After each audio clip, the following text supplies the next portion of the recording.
Hello అండి, welcome back to Mallika Sekhar vlogs. ఇవాళ మన వీడియో ఏంటి అంటే, నిన్న ఎగ్ దోశ వేశాననేసి చాలా బోర్గా ఉందనేసారు కదా ఫ్రెండ్స్. ఇక్కడ చూడండి, నేను వెరైటీగా హెల్దీ దోశ వేస్తున్నా.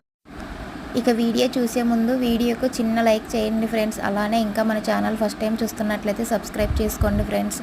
ఇక్కడ ఇంకా కాస్త ఉప్పు, అలానే ఇక్కడ సోలా పొడి వేసుకుంటున్నాను ఫ్రెండ్స్.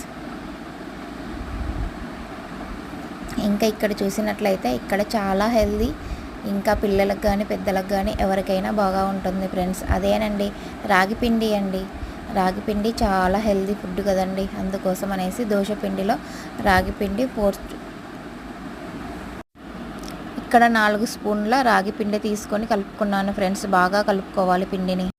తర్వాత ఇక్కడ స్టవ్ పైన పెన్నం పెట్టి తర్వాత దోశ వేసుకోవాలి. దోశ వేసుకున్నాక కాస్త ఆయిల్ వేసి అటు ఇటు దూరగా వేయించుకుంటే దోశ